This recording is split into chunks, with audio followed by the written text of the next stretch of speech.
ವಿಜಯಪುರದಲ್ಲಿ ಶಾಕಿಂಗ್ ವರದಿಯಾಗಿದೆ. ತಂಪು ಪಾನೀಯಗಳಲ್ಲಿ ಗಾಂಜಾ ಮಿಶ್ರಣದ ಆರೋಪ ಕೇಳಿ ಬಂದಿದೆ. ಕಾಲೇಜ್ ವಿದ್ಯಾರ್ಥಿಗಳನ್ನೇ ಟಾರ್ಗೆಟ್ ಮಾಡಿದ್ದ ಅಕ್ರಮ ಚಟುವಟಿಕೆ.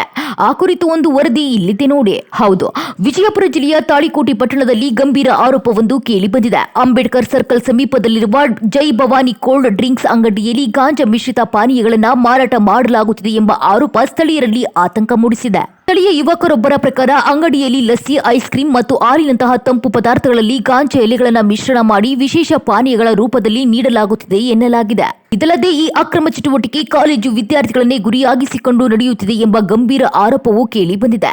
ನಾವು ಸ್ನೇಹಿತರ ಜೊತೆ ಐಸ್ ಕ್ರೀಂ ತಗೊಳ್ಳೋಕೆ ಹೋದಾಗ ಈ ರೀತಿಯ ಮಿಶ್ರಣ ಮಾಡ್ತಿರೋದನ್ನ ನೋಡಿದ್ದೇವೆ. ಅದನ್ನ ಮೊಬೈಲ್ನಲ್ಲಿ ರೆಕಾರ್ಡ್ ಕೂಡ ಮಾಡಿದ್ದೇವೆ ಎಂದು ವಿದ್ಯಾರ್ಥಿಯೊಬ್ಬರು ಹೇಳಿದ್ದಾರೆ. ಈ ಕುರಿತು ಅಂಗಡಿ ಮಾಲೀಕರನ್ನ ಪ್ರಶ್ನಿಸಿದಾಗ ಇದು ಎನರ್ಜಿ ಡ್ರಿಂಕ್ ಎಂದು ಸಮರ್ಥಿಸಿಕೊಂಡಿರುವುದು ತಿಳಿದು ಬಂದಿದೆ. ಇದರ ನಡುವೆ ರಾತ್ರಿ ವೇಳೆ ದೂರ ಪ್ರಯಾಣ ಮಾಡುವ ಚಾಲಕರಿಗೂ ಗಾಂಜಾ ನೀಡಲಾಗುತ್ತಿದೆ ಎಂಬ ಆರೋಪ ಹೊರಬಿದ್ದಿದೆ. ಇದು ಮತ್ತಷ್ಟು ಆತಂಕಕ್ಕೆ ಕಾರಣವಾಗಿದೆ. ಈ ಹಿನ್ನೆಲೆ ಸಾರ್ವಜನಿಕರು ಸಂಬಂಧಪಟ್ಟ ಅಧಿಕಾರಿಗಳು ತಕ್ಷಣ ಸ್ಥಳಕ್ಕೆ ಭೇಟಿ ನೀಡಿ ಪರಿಶೀಲನೆ ನಡೆಸಿದ್ದಾರೆ.